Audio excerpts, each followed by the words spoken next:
Hey there, I'm so excited to get into today's episode all about trucks, trucking. How do you get your transportation and your items from your warehouse or your storage units or wherever they're stored to the venues itself?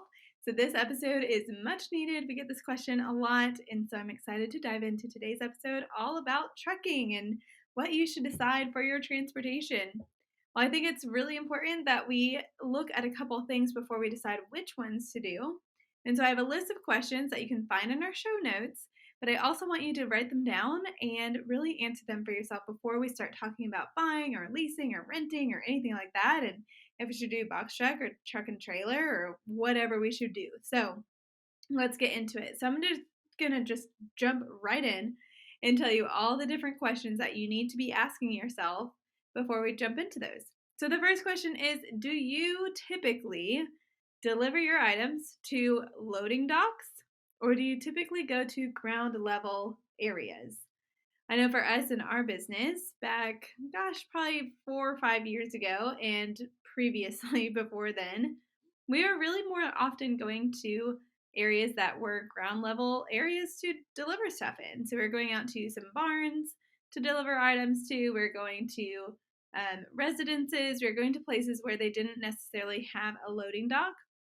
And so that would be my answer back then. Now, more commonly, we go to loading docks. And so, in different seasons of your business, it might fluctuate.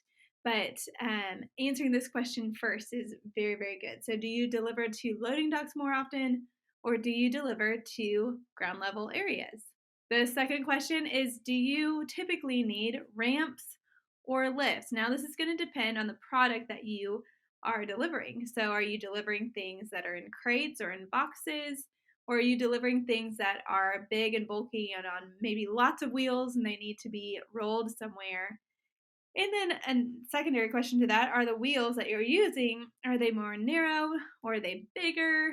How big are your carts and all of that? And so what that's really going to help us understand is if you get a box truck, are you going to want a lift, meaning it's a powered lift that comes from the very top of that dock and then lowers your pieces down to the ground for the places that doesn't have loading docks? Or are you able to do one of those pull out ramps that you can pull out the end and put on the floor? So lots of different ways that we can do lifts and ramps and such, but that's going to be really important to know what you are actually transporting. Another question is, are your items large or are they small? Are they box shaped or are they more abstract shaped? This is going to help form really the idea of what type of vehicle you need to have and how big it needs to be. And going back to that question of, do you need a ramp or do you need a lift? So answer that question for yourself. Are your items larger or smaller? Or are they in boxes or cubular, or are they more abstract looking as well?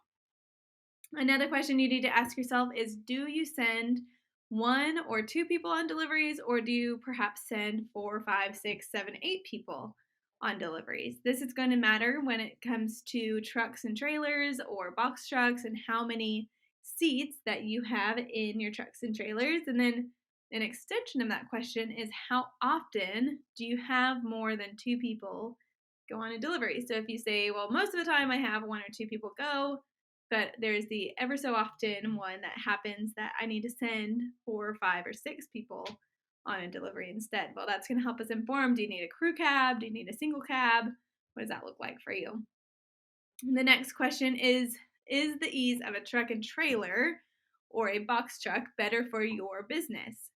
So, do you have more breakable items or do you have non breakable items? Do you have items that need to be lower to the ground when transported or higher to the ground when transported? Do you need lots of bounciness maybe on like a gravel road, or having the whole thing maybe bouncing a little bit less often in a box truck better? This is really going to depend on the fragility of your items, and then also how many items you're putting in your truck and trailer. You're probably not going to want to put, a whole crate, a milk crate of salad plates and dinner plates in a trailer, and you have 500 of them in there because there's likely going to be a couple breakage in there. You might want to go more with a box truck. Another question is, do you see yourself having a long-term solution, meaning 5 or more years, or more of a temporary short-term solution, which is anywhere from months to up to 5 years? So do you feel like you are going to expand your business a ton in the next few years, or do you feel like you're going to be pretty steady over the next 5, 6, 7 years? So that's really going to depend on where you're at in business currently and then where you project yourself going with your business. And now that we're in 2022 with the crazy state of events, you may be already feeling it, or you may be about to feel the busyness that we're going to have this year and next year and years to follow. And so understanding where you want to go with your business in the next couple of years is really going to be important when you decide whether you want to buy or lease or rent or anything like that. And the last question that you need to ask yourself is, where do you have ability to store this vehicle? And where is that? So here in Dallas, Texas, I've got a big parking lot next to my building that has a gate on it, so I can park my stuff there. But before I was at this building, I was in a building up in Carrollton, Texas, and I had to store my bigger vehicles offsite at actually an RV storage location. And so we had to plan into our deliveries time to go pick up the truck and trailer and then bring it back to the place. And so that's going to have some sort of an effect on what size and how big and all the details on whether you rent or lease. There are places in busier cities such as LA, New York, places like that, where there really is not a lot of storage. And if there is, it's super expensive. And so then you have to outweigh the cost of, does it make sense for me to rent when needed if I'm not super, super busy every single week? Or can I do a long-term lease and store it somewhere else? Or do I even have a place to store it? So those are going to be additional questions that you have to ask yourself as we get into these. Okay, so what are our differences on what to buy or lease or rent? So the most common are going to be a pickup truck, like a F-150 or F-250 or something like that, with a trailer. And that can either be an open bed trailer or a closed trailer. I would say for rental companies, it's more often that you have a closed trailer because there's going to be certain circumstances that it's going to be raining, or you have product that can't adhere to the weather around. There's rental companies like pop-up tents, or there's rental companies like bounce houses or things like that. But it really doesn't matter if it gets wet or not, because you're going to wipe it down when it gets on site anyways. And so that makes sense for an open bed trailer. But places that rent furniture like we do, or tableware or linens, that's going to make sense to do more of a closed trailer versus the open trailer. And then when we talk about box trucks, that's going to be a whole nother section as well. And so we're going to talk about the differences between those two. Okay, so the very first thing that we're going to talk about, because this is what I did when I first started, was I bought a truck and a trailer. I actually used my personal truck. I used to own a blue F-150 that had a crew cab. So it was like the half door crew cab, and it was fully manual everything. I mean, like, I literally had to go over to the other passenger seat to unlock the door by pulling on the handle. And then I had the crank windows. For those who are younger and never have seen a crank window, it's where you literally have a knob on your door and you have to wind it to get your window down. Goodness, that was a beater of a truck. It looked like it maybe probably belonged in a junkyard, to be completely honest, but that's what I had at the time, and that's what I started my business on, was my blue F-150 truck, which is nothing near the branding that we have today. That's what I had. And so I had my truck, and then I decided to buy a trailer, and it was a 12-foot trailer that was white. It was a Wells Cargo trailer. We've typically gone with Wells Cargo. It's a good brand of a trailer. There's quite a few brands out there. I don't have time to go through all the brands, but Wells Cargo just really stood the test of time for us. It was a little bit more on the, not the most expensive trailer that we could have gotten, but it was a little pricier than certain other ones, but we paid for it knowing that we were going to get more longevity out of it than saving money on the front end and maybe having some issues with it later down along the road. And so we had the 12-foot white trailer that had a ramp for the door. So the very back of it went down and it became a ramp. And so that was really smart for us to do at the time. This is a really great solution if you have the funds to do it, to buy a truck and trailer. And it's also great if you have a place to store it easily. And you don't mind backing up a trailer. Man, I have had my fair share of backing up trailers. But knowing how to back up a trailer is very different than just backing up your car or backing up a box truck. And so having the skill set, or at least learning the skill set of backing up a trailer, is really important. This is also really a great solution for buying a pickup truck or having a pickup truck if you seldom need to take some short trips around town to either run errands or deliver small items. Having a big box truck to run errands, especially if you're in a big city, can be a little bit more difficult in parking certain areas. And so if you have a pickup truck, it's just a lot easier to do that. And this is a really great solution for more ground level deliveries that you do more often. If you randomly will go to a box truck or go to a place that needs a loading dock, then you can get away with it. But if you're more often going to loading docks, it makes more sense to get a box truck. If you're more opt to be going to ground level places, then it makes more sense to get a truck and trailer. So that's why that first question was really important. This is great to have a ramp on. So there are some trailers that instead of the ramp that comes down from the back of the trailer, it's two doors that open up. And that's a little bit harder for companies that have wheels or need to unload things onto wheels. It can be a good solution. But if you need to wheel things, it can be just a little bit more difficult because you manually have to drop it down to the ground. So that's something to keep in mind. All right, let's talk about buying a box truck. So this is a great long-term solution, again, if you have the funds. So buying versus renting and leasing, buying is great for long term. So if you feel like you're going to have this item or this vehicle for a long time, it's great to buy those things. But if you think you're only going to have it for a few months, then there's no point in buying something. Box trucks is also good if you have the place to store it. If you have a 24-foot box truck, well, that doesn't fit in a normal parking spot. And so you have to figure out another solution for that if you don't already have one. When I had the 12-foot trailer, I ended up going with the 12-foot trailer versus an 18 or 24-foot trailer because I could actually park it in a parking spot instead of having to go store it somewhere else. This is also for buying a box truck. It's great for loading docks. So if you're going to loading docks more often than you're going to ground level locations, then that's an even better solution than doing a truck and trailer. It's also great for ramps and lifts. So there's two differences between a box truck and the kind of end that you have on it. You can either do the pull-out ramp, which stores directly under the bed of your box truck, and you just literally pull it out and place it on the ground and it goes at an angle. Or you have the option to do a lift, which folds up underneath the box truck when you're driving.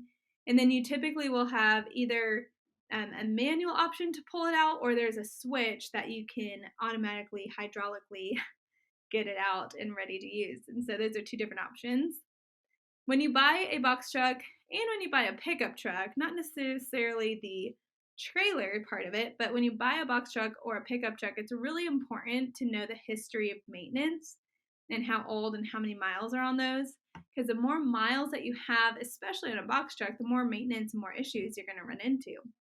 And so if you're buying a box truck that has over 100,000 miles on it and it hasn't been well maintained and you know that you're going to be using it quite often and it costs you 20 grand for a box truck, well, what is the cost of maintaining that? If you're going to pay 20,000 for a box truck and then have to put tens of thousands of dollars into it to maintain it and keep it up, then it doesn't make sense to buy something for $20,000. I'd rather you go find a box truck that is maybe 20 or 30,000 miles and it's maybe more like $30,000 or $40,000 because you're going to have less maintenance that you're going to have to do to it, especially if it's been well kept with the maintenance already.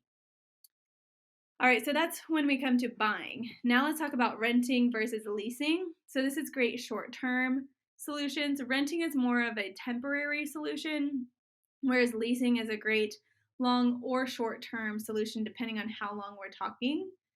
So renting box truck is great for the interim. So if you have a box truck or if you have a truck and trailer and you have more than one delivery that weekend that you need another truck for, renting something is a great option versus going out and buying something else again.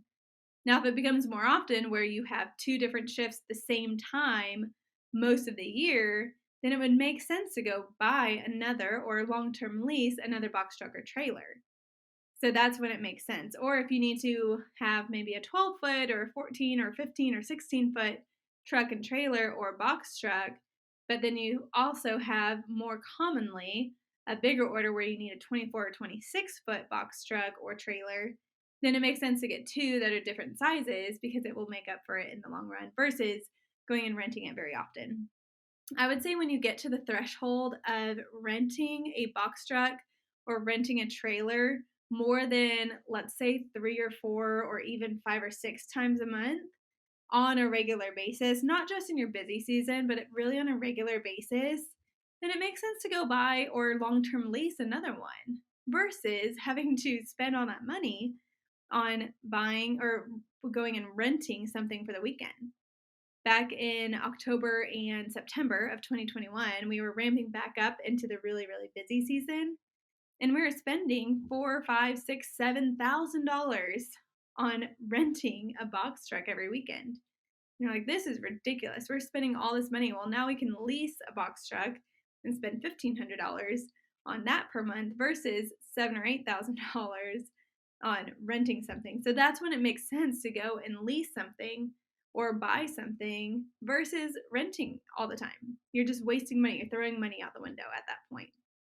But it needs to be a regular basis. It can't just be, for us, our busy season is September, October, November, and then it's March, April, and May. Well, if I'm only super, super busy in those months, and it's maybe costing me $3,000 or $4,000 each of those months versus going and renting or leasing something all year round and spending more, you really just need to take pulse on how often are you renting and when is the right move to going to a lease. I would say as soon as you are hitting that threshold of whatever it costs you to lease or buy something, it makes sense to go do that.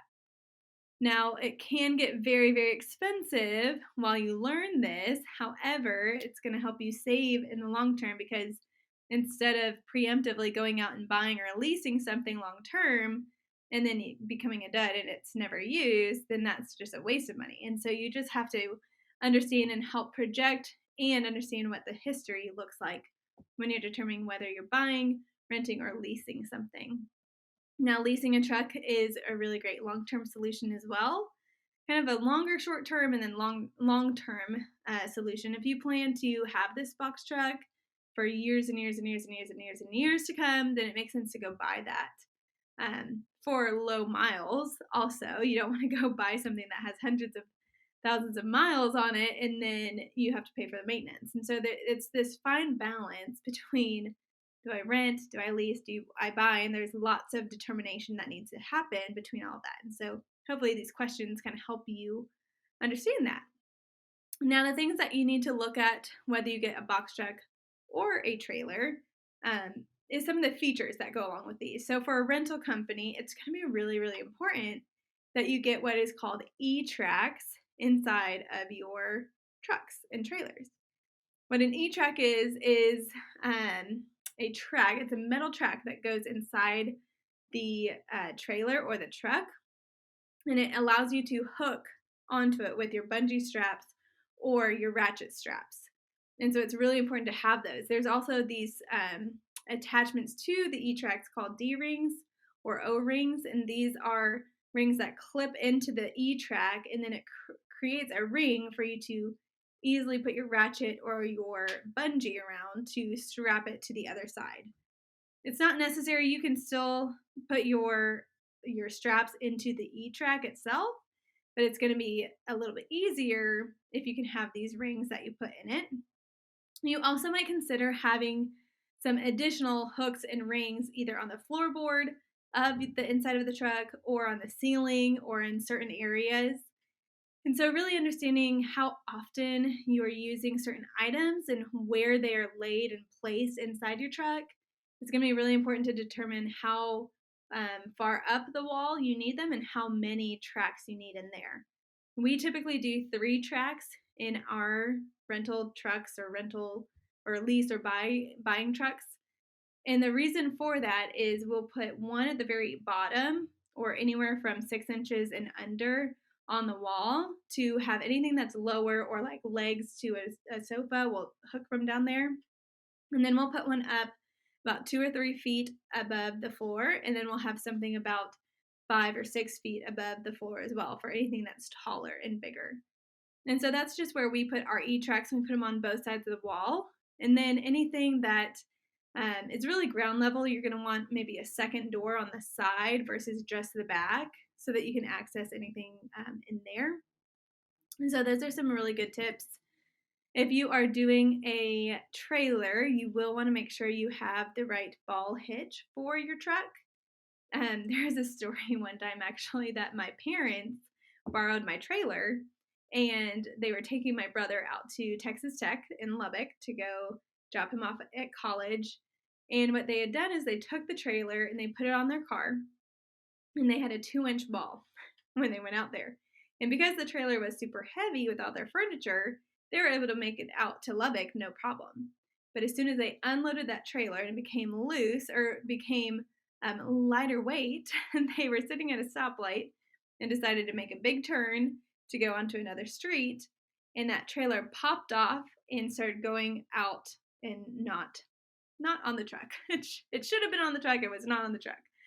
And the reason for that is because what was needed was a ball that was 2 inches and 5/16, but they only had a 2-inch ball. And so understanding what goes with your trailer is very, very important so that you don't have that mistake happen, because thankfully no one got hurt. Thankfully all the cars were fine and it was no big deal, but the trailer did have a little bit of damage, unfortunately. We could fix it and it's not a big problem, but understanding what ball goes to that is really important. Don't make the same mistake. And then in part to that story is also having what's called an emergency brake on the trailer and making sure that is always connected to the car. The reason why it didn't hurt anyone or any other cars is because they had that emergency brake on it, which is really just really a carabiner that is attached to this kind of emergency plug. And so you attach that to your car. And so if your trailer unhitches and goes flying, it pulls that plug and it immediately puts on brakes for you so that it doesn't go running into light poles or running into anything that could get in its way. So that's really important, because those chains that you put on your hitch or on the area around your hitch might not actually hold your trailer. And I know that because another situation had happened and the chains had broken and they were like sparking on the floor and or on the ground, and it was not a great situation. So all of that to say, I've had my plenty of mistakes with trucks and trailers and box trucks, but make sure you have as much safety procedures put into these trucks and things that you're renting as often as possible, because if you don't have it and something happens, you could be liable for a lot of damage. So make sure you do that and have enough hooks and things on the walls and in the truck or trailer as possible, because you never know when you're going to need to use that. Something that we are allowing you to have because of this episode is our handy dandy toolkit. This is a list of things that's in our toolkit that we take on every delivery, and it's really important that you have this with you on every delivery, whether you have a trucker or a trailer, because it will help you on site, help you with your truck, and it's really important to have. So click on the link in our show notes so that you can grab that and start utilizing it in your own business. I hope this has been a helpful episode for you, all about buying, leasing, or renting box trucks or trucks and trailers. Have a great day, guys. We'll talk to you later.